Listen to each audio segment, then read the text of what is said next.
Conheça o Cotai Project. O Cotai Project pretende desenvolver um ecossistema financeiro global que dará 100% de anonimato, liberdade geográfica e financeira para todos os usuários de criptomoedas do mundo. O ecossistema consiste em uma corretora de criptomoedas, um banco digital internacional e um gateway de pagamento em cripto. Tudo isso dentro da Cotai Wallet. Não perca essa oportunidade e acesse o nosso site. Link na descrição do vídeo. E como que o assunto dessa máfia da seguradora... o que acontece, né? Quando você contrata, tem aquela máxima, né? Que você contrata um seguro para não usar, né? Certo. Esse é o melhor dos mundos, né?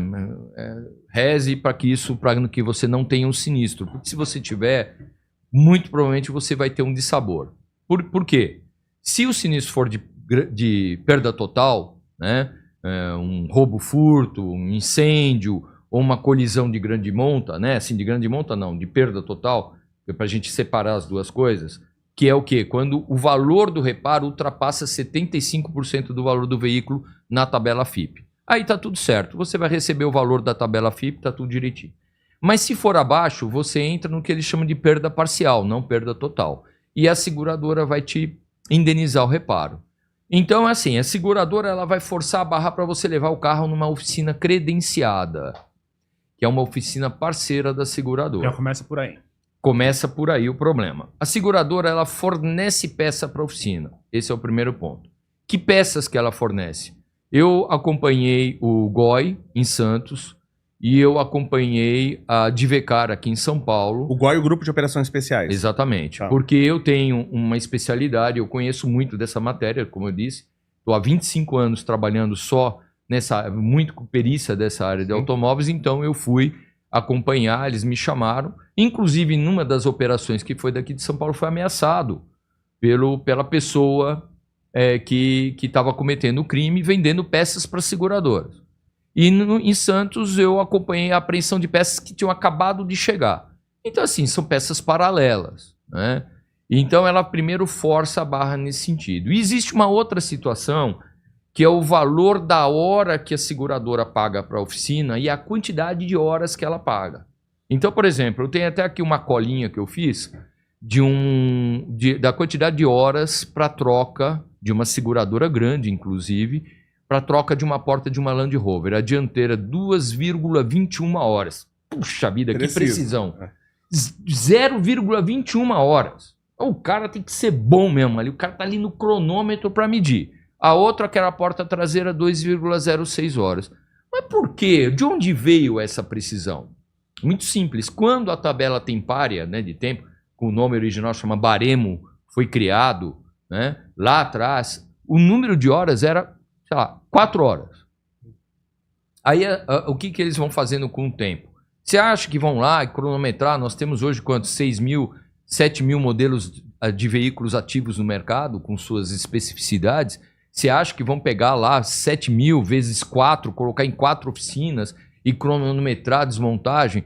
Tinha o SESV ainda que fazia alguma coisa meio... Entendi, não tem como supervisionar. Não tem como. Aí o SESV aqui fechou, quer dizer, não tem base para dar essa quantidade de horas. Então o que eles fazem? Eles pegam uma tabela padrão e começam a colocar débito em cima daquilo. Não, melhorou agora o processo de reparo, os caras estão sabendo mais como é que é, vamos tirar 5%. Aí daqui a pouco vão tirar 2%, até chegar nos 2,21 horas que estava lá. Então essa é a primeira fraude, quer dizer, a primeira fraude contra o reparador, que sacaneia o reparador. E depois é o valor hora. Então hoje, em média, está R$60 a hora. Então se você pegar hoje um funileiro, por que o consumidor ele tem que saber disso? Você pega o funileiro, ele tem um salário de R$5.000 em média, né? Porque está difícil até de achar, então é lei da oferta e da procura. Com encargos, até porque esse é um profissional que tem periculosidade em grau máximo, nós estamos falando de 100% de encargos, vamos colocar, dá R$10.000. Não estou falando de energia elétrica, de luz, de água, de uniforme, de refeição, não estou falando de nada, só salários, salário, que é o que a oficina tira do bolso, se ela registrasse, né? Tem esse detalhe para pagar. Existe um negócio chamado horas produtivas ou horas úteis que você tem no mês. Então, pela CLT, 220 horas, então você tem aí em torno de 140, 150 horas. Se você fizer a conta e dividir 10 mil por 150, você vai ver que passa de R$70 líquido o custo só da mão de obra. Como que a oficina recebe R$60, emite nota fiscal, vai receber dali a 30 dias R$50 líquido, sendo que só a mão de obra dela custa mais de R$70. Aí tem que pagar aluguel, né? Tem que pagar todas as outras contas. E como que o cara faz para pagar? Como que ele faz as contas do dia a dia? Então ele tem que dar os pulos dele. Então eu, como perito judicial, eu avaliei um sinistro, uma ação, era um terceiro, tinha a nota fiscal, era um Honda Fit, a nota fiscal no processo da concessionária, forneceu a peça, e quando eu vou lá avaliar o carro, a peça, a lanterna está colada, riscada, era lanterna de desmanche. O que o cara fez? Ele foi lá no desmanche, comprou a lanterna, colocou no carro do cara, pegou a lanterna que recebeu da seguradora e vendeu em site aí de compra e venda. Mas é o golpe da oficina, então. É o golpe da tá oficina, mas se ela não fizer isso, Sim. ela paga para trabalhar. Porque eu sei que concessionária, eu sei porque tem um amigo meu, cara grande em concessionária, isso acontecia muito, não vou falar em qual, mas imagino que aconteça várias. Você vai lá, você quer trocar um óleo, você quer comprar o melhor óleo possível. Então você vai lá e paga o melhor óleo possível. O funcionário lá, ele precisa trocar o óleo do carro dele também. O que ele faz? Ele compra o óleo, ele compra o óleo mais barato, põe no seu carro, e o óleo mais caro ele põe no carro dele. E aí ele pega as embalagens do óleo mais caro e te dá. Só que tá o óleo mais barato no teu carro. Então isso acontece direto em concessionária. Você leva em concessionária. E aliás, uma coisa que acontecia no passado e deveria voltar a existir, no passado eu levava meu carro na concessionária e eu podia entrar lá e ver o serviço. Então eu via o que o cara tava colocando. Entendi. Hoje a maioria das concessionárias não deixa. O caso que você tá falando é um caso grave. Porque já pensou se você tem uma peça que tá dentro do carro, o carro aparentemente tá funcionando, só que é uma peça que tá já de desmanche, tá quebrado, tá desgastado, tá com rachadura e tudo mais. E aí o carro pode... Uma peça estrutural, uma mola, por exemplo. Vamos supor que a suspensão do cara cai numa avenida, numa rodovia, o carro ou quebra, pega ele morre. fogo, né? Superaquecimento e tal. E aí? Problema do segurado, problema do cliente. A seguradora não tem essa responsabilidade, não tem... E olha, a gente... Mas a seguradora, ela pode, vamos supor, que a gente até vai falar sobre isso depois, porque existem as peças paralelas. A gente pode comprar aí e tal.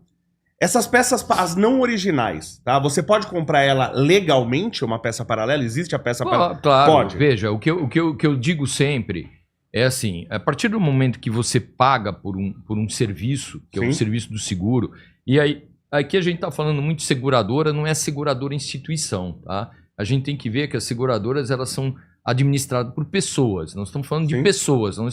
Não existe nada disso institucionalizado. Mas são as pessoas que estão lá dentro que estão fazendo as regrinhas, essas regrinhas malucas. Mas vamos lá. Então, o Léo tem lá o carro dele, não tem seguro, né? Ganha pouco, não tem condição mal de manter. Aí fala, Jean-Pierre, eu bati meu carro aqui, eu encontrei uma peça ali, um paralama ali num desmanche e tal. O que você acha de eu comprar? Fala, Léo, vê lá se pelo menos o cara tem a nota fiscal, né, do leilão que ele comprou a peça, que tem o chassi, para ser um paralama de procedência, não tem problema você colocar no seu carro. Não, mas tem a peça nova paralela, ou né? mesmo a nova paralela, não tem problema. Uma grade frontal, uma lanterna, não tem problema. Você vai lá e compra a peça e põe no seu carro, eu acho que tá tudo certo. Agora, quando você paga por um seguro e paga caro por um seguro, né? E a peça paralela, eu vou explicar para você que tem um range de preço muito variado, né? Porque não tem nada que controle a qualidade dessas peças. Aí você vai lá e se paga por um seguro caro, e aí a seguradora vai lá e quer colocar uma peça paralela no seu carro. Eu não acho isso correto. Então, por exemplo, no meu caso, especificamente, eu tenho um Mini Cooper, e bateu uma pedrinha, sei lá, um prego, um parafuso, bem no meio do para-brisa. E eu falei, pô, esse carro, quem tem esses carros sempre gosta, né, meio aficionado, pô, vou tirar a originalidade, pá. Eu vou fazer aquela resina. Reparação. O cara fura, coloca, você olha no YouTube, é perfeito, né, você não vê nada. Mas não, ficou uma marquinha, aquele negócio estava me incomodando. Só que com o passar do tempo, essa marquinha começou a aumentar, então eu vi que a trinca estava propagando. Eu liguei para a corretora de seguros e eu falei para ela, olha, vai ter que trocar o para-brisa. Não tem problema, tá? Eu expliquei o que estava acontecendo. Vou falar com a seguradora E aí eu falei, só que eu quero que a seguradora... Ela falou, olha, eu perguntei, e aí, o para-brisa é genuíno? É o mesmo para-brisa, é tudo igual, é exatamente a mesma peça, só não tem o logo da Mini. Eu falei, mas como que é isso? Então é peça pirata. Se não tem o logo da Mini, mas a peça é exatamente a mesma, é pirata. Isso é claro, eu tenho inclusive uma carta da Fiat declarando isso. Se a peça é idêntica, exatamente a mesma coisa, é pirataria, não tem no logo da Fiat. Sim. Aí eu peguei e falei para ela assim, não, então faz o seguinte, me manda uma carta explicando isso. Aí ela falou que a seguradora me retornou, a seguradora quer saber por quê. Não, é porque está na pólice, primeiro lugar, está na pólice, que peças, porque agora tem que tomar cuidado, viu? O consumidor tem que tomar cuidado, porque as apólices, está escrito nas apólices que ela pode fornecer peças não genuínas, desde que não sejam peças... estruturais. Não, de segurança. De segurança. Compromete a segurança. Então, no caso, o para-brisa é um item de segurança. Sim. É um item de segurança. E aí eu peguei e falei que eu queria a carta, porque aí ela falou, mas por quê? Porque eu vou entrar com uma ação na justiça, eu vou demandar a seguradora, a BMW, que é o fabricante da Mini hoje, o fabricante do vidro e o distribuidor da seguradora, né, que queria colocar, para poder alguém me dizer, me justificar por que o para-brisa custa 1/3 do preço do outro para-brisa. Se é exatamente a mesma peça, que é só o logo da Mini vai custar 2/3 do preço do para-brisa, obviamente que a seguradora pagou a peça genuína, né? Então, quer dizer, esse é um problema de informação. Por isso que um canal como esse aqui é importante para a gente orientar o público.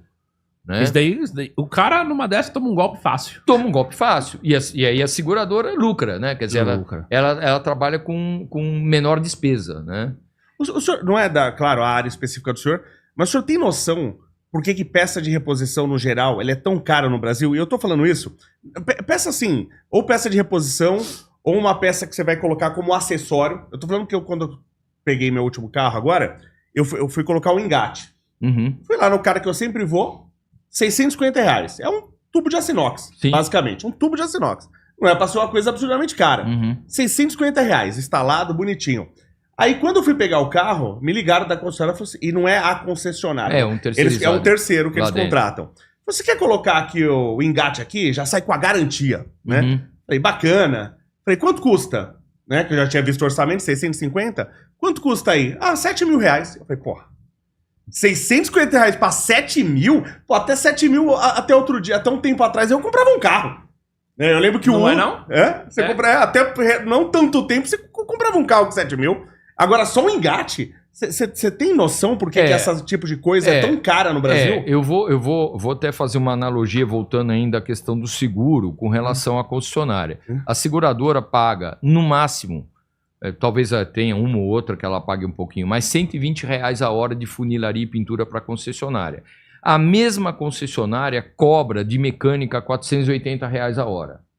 Tá? Então você vê que há uma disparidade. E a mecânica, ela é padronizada. A mecânica, se você pegar a tabela tempária da montadora e cronometrar, é aquilo. Por quê? Porque o carro tá lá bonitinho, vai trocar os amortecedores, o cara já sabe, parafuso que tem que tirar, a roda que tem que tirar, tá tudo certo. É o mesmo serviço. É o mesmo serviço. Na funilaria, não. Se você pegar 100 carros batidos de frente, as 100 colisões vão ser diferentes e os tempos para o mesmo serviço, vamos colocar, de desmontagem, é o mesmo. É uma atividade multidisciplinar. Como que pode custar só R$120? Mas esse 480 que o senhor falou, é só a mão de obra de mecânica? É só a mão de obra. Quer dizer que o mecânico tá ganhando R$4.800 por... Ele trabalha 10 horas no dia, R$4.800 por dia? Não, então... Eu vou ser mecânico. Mas é porque a concessionária tem os custos. Não, sim, claro. Né? Então, assim, ele mas tem... mesmo assim, é alto, né? O que acontece? É alto. A concessionária... Primeiro que ela tem uma estrutura muito grande, né? Porque vende automóvel, o automóvel ocupa espaço. Então, precisa ter uma área grande, o aluguel é caro, não pode ser uma concessionária chinfrinha, né? Você tem que ter lá uma estrutura arquitetônica que é cara, né? Você tem que ter a recepcionista, você tem que ter... Tem lá o gerente, tem um overhead ali dentro daquela estrutura. Você tem os royalties que você paga para a montadora, você tem os sistemas que você paga para a montadora. Aí você pega, por exemplo, o scanner que vai fazer a leitura do módulo, programação do módulo. Aí você pega qualquer concessionária, 200 mil, 150 mil, 200 mil, 300 mil um scanner daquele, né? Isso Aí tá vem- dando problema, inclusive, essa programação de módulo aí. É. Eu vi uns problemas sérios Sim. aí com HB20. Os caras na concessionária reprogramam o módulo, o carro, você nunca mais faz o carro ficar bom. Então. Nunca mais. eu A peguei própria um- concessionária. Aí você pega um camarada perito contratado por seguradora que chega com um scanner de R$400, que lê todas as marcas, todos os carros. E como que eu justifico isso judicialmente como uma leitura válida? Será que o protocolo de comunicação ou a interpretação dos protocolos de comunicação desse scanner é o mesmo do outro de 300 mil? Com certeza não é, né? Então, quando você pega e junta tudo isso, a própria montadora, ela faz um estudo de viabilidade e ela sugere qual é o valor hora que as concessionárias têm que utilizar e qual é o markup que essas concessionárias precisam utilizar nas suas peças, nos seus produtos, né?